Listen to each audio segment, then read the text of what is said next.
Hi there guys, so we do have a Paul Joyce article that we're going to go over right now. There's a few things in here, a couple of things we probably already know about, but I think it's worthwhile talking about because it's Paul Joyce, do you know what I mean? It's obviously, he never writes anything unless he gets the go-ahead from the club. Michael Edwards, Richard Hughes, that type of person basically. So if he's saying it, then it's probably legit stuff, do you know what I mean? So we're going to cover all that. And then we've got a couple of tweets from Fabrizio Romano regarding the striker option at Liverpool. So yeah, if you do end up liking this video, guys, make sure you're hitting the like button, subscribing, and leave a comment down below. I want to know your thoughts on everything that we're about to cover. So then, here we go. We'll do the Paul Joyce article first, because that's probably the main thing that everyone's going to be more interested in. So the article is titled that Klopp's former number 2, Pep Lijnders, could join old rival Guardiola at Man City. And it just says that Lijnders is under consideration to join Guardiola's backroom staff. He left at the same time as Jurgen Klopp and became the head coach at Salzburg.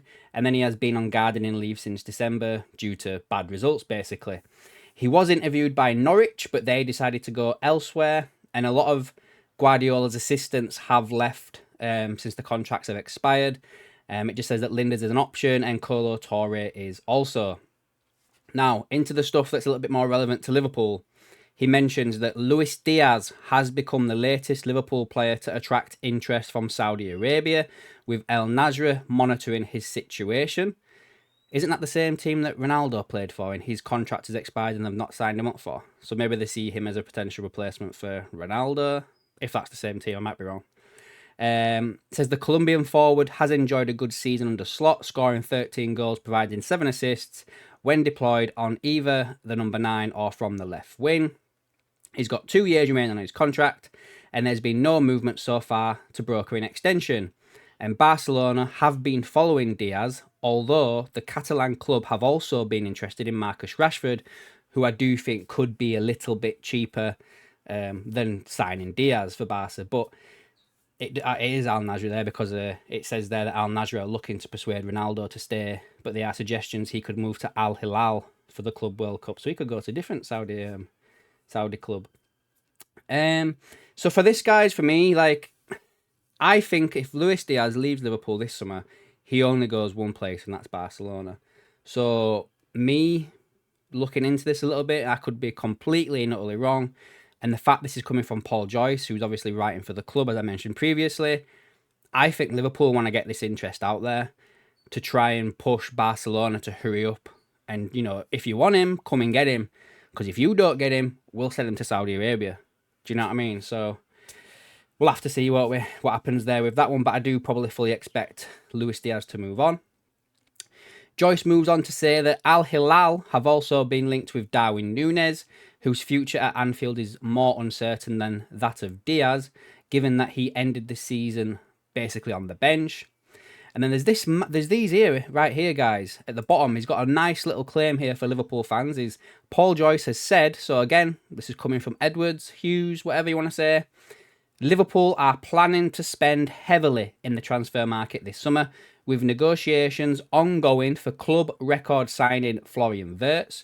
A 30 million agreement for his teammate Frimpong is close to being announced, and there is also interest in Milos Kerkez, who is valued at 45 million by his club, and other positions, meaning there will be a focus on raising money through sales. So with the Florian Wirtz stuff as well, I actually want to touch on this a little bit in this video as well, is I've seen everyone going absolutely nuts today. Like, at the beginning of the week, it's like, oh, we're going to sign Florian Wirtz, can't believe it, yeah. And then one article comes out from Spain saying that Real Madrid are interested and everyone starts panicking. Guys, Paul Joyce is saying negotiations are ongoing. They probably are. There's been suggestions from Germany that Bayer probably want a player in exchange as well. Now, the first one that pops to my mind straight away is Harvey Elliott.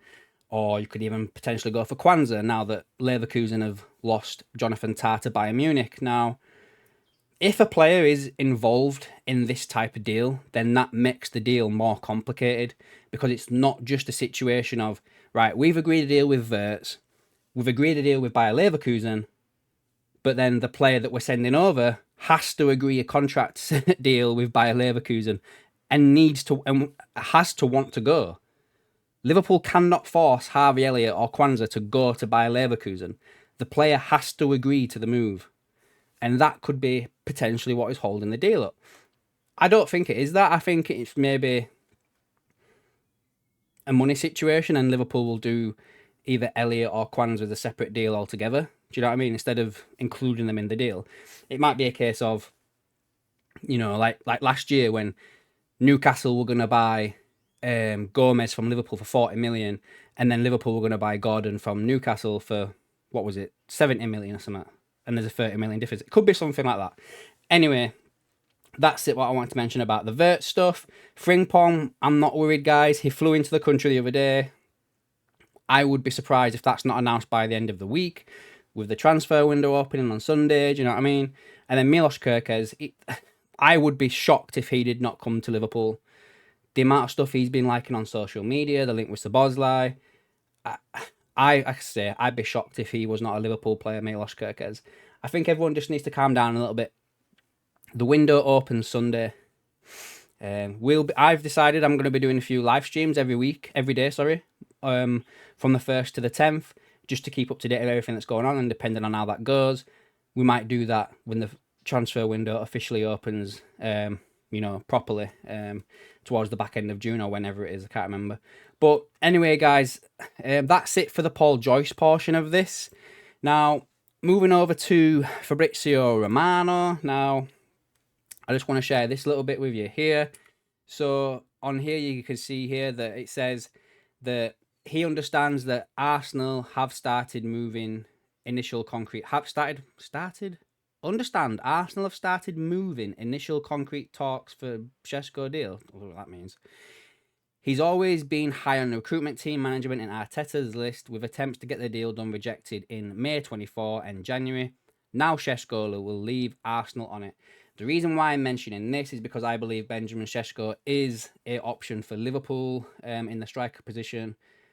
You know, I know a lot of people think he's just a Slovenian Darwin Núñez. I think he's Slovenian, isn't it? Darwin Núñez. Many people don't like him as a striker, as a number 9, so maybe not bothered if Liverpool don't sign him. So we'll have to just wait and see what happens with that one. You know, we've seen Chelsea sign Liam Delap today as well, so they were supposed to be going for Hugo Ekitike, which brings me to the next tweet from Fabrizio Romano, which basically says this: that Liverpool are attentive to the situation of Hugo Ekitike and have already made some contacts to be informed on the situation. He is appreciated by Liverpool. So, again, Chelsea were mentioned with Ekitike. They've moved on to Liam Delap. Liverpool mentioned with Šeško. Šeško is being mentioned with Arsenal. Does this leave the door open for Ekitike? Potentially. You know, I've had people commenting saying he's like Thierry Henry. I've had people saying they're not interested in signing him. I've had people saying they'd prefer Osherman, Alvarez, Vlahovic, Jonathan David, whatever. But anyway, I just wanted to share that with you guys. But I do think it's quite interesting that we're linked with Ekitike. Chelsea signed Liam Delap. Šeško's linked with Arsenal. It's kind of like it's opening up now for Liverpool to go for Ekitike. But, you know, we may have to sell some players before we can even get a deal like that done. But anyway, guys, I'm just probably going to end up waffling now, so I'm just going to leave the video there. If you did like it, make sure you hit the like button. If you want to support the channel even more, there's the super thanks button down below. Or you could also become a member where we do giveaways, which I will be doing the giveaway tomorrow. So you've got one more day to get in for the giveaway, which will be the Mo Salah print that we've got. So yeah, guys, if you do end up joining the video, make sure you like it, and I will catch you in the next one.